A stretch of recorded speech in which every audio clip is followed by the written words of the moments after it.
Ashley stepped from behind the counter and walked over to Kevin. She knelt down in front of him and said, "Wow, Kevin. I heard the gymnastics thing. What actually happened? How long are you going to be like this?" Kevin was blushing furiously and seemed to have lost the ability to talk. "So, I spoke for him. He sprained both ankles and his wrist. The doctor wants him off his feet at least until Tuesday. No crutches because of the wrist, so he's stuck in the wheelchair. Oh, you poor little guy. I'm so glad it's not worse," she said to Kevin with the same sweet, sad smile I've seen kindergarten teachers give their charges to console them when they fall down and hurt themselves. Then to me she said, "Wow, I'm being rude.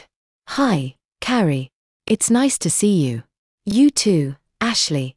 How are things?" "Pretty good. Summer job at Mom's froyo place. Not a bad gig. It's pretty dead right now, but it's usually hopping," she chuckled. Now I could see why this was Kevin's favorite place. He did have a crush on Ashley. Even if he was going to be embarrassed by it, he was loving her fussing over him. Then Ashley called out, "Mom, could you come here?" Ashley's mom came out of the back room. She was a taller, somewhat heavier version of her daughters.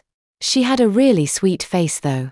"What's the matter, sweetheart?" she asked as she stepped behind the counter.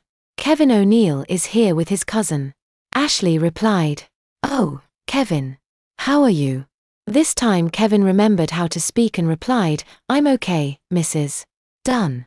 Thanks for asking, just sprains, but I'm off my feet until next week." "Oh, you poor thing. I was there when you had your accident. I'm so glad it isn't worse. I think the best thing to get you better is some calcium-rich froyo. It's on the house for you both. You don't have to." I started to protest. No. Kevin is such a good influence on my youngest guy, it's the least I can do, but I don't think we've been introduced. I'm Rita Dunn," she said as she held out her hand with a big smile. "I'm Carrie Sullivan. I'm staying with Kevin while his mom is out of town." I replied smiling as I took her hand in mine. "Beth Fisher told me about you. You're off to med school in the fall. I think Ashley has aspirations in that regard. Maybe the two of you could sit down sometime and she could pick your brain." I looked over at Ashley, who rolled her eyes but smiled.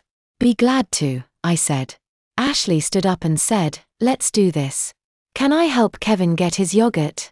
"Sure," I said as Ashley took the handles of the wheelchair and moved Kevin over to the machines. She was whispering something to him and he was shaking with laughter. Rita called me over so that we were out of earshot and whispered to me, "I think Kevin has a crush on Ashley."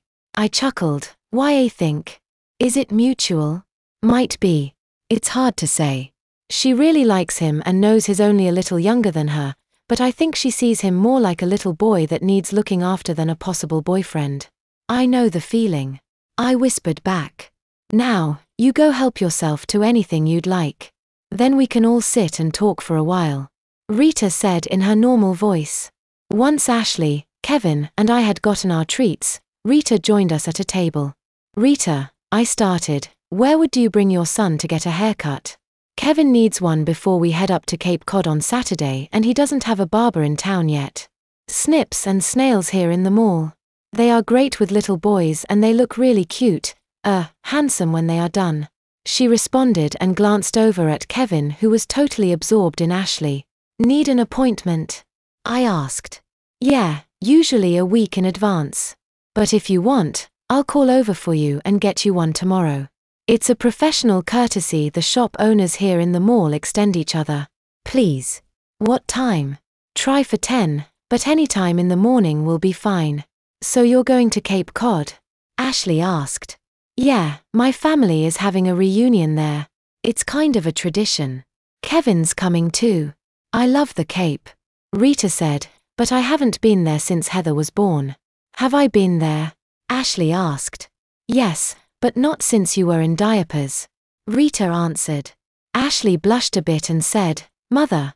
But Rita just smiled at her. I noticed Kevin blush a little, too.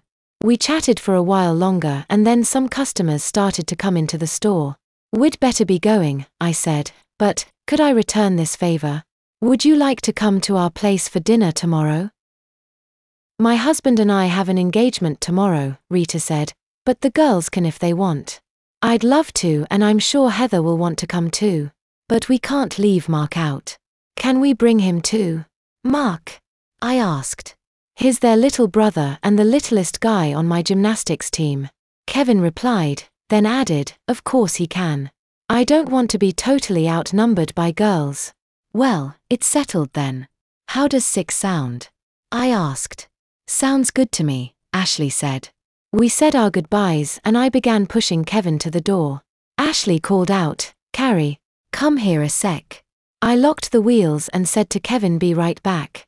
What's up? I asked. In a very low voice, Ashley said. I think Kevin's diaper is wet.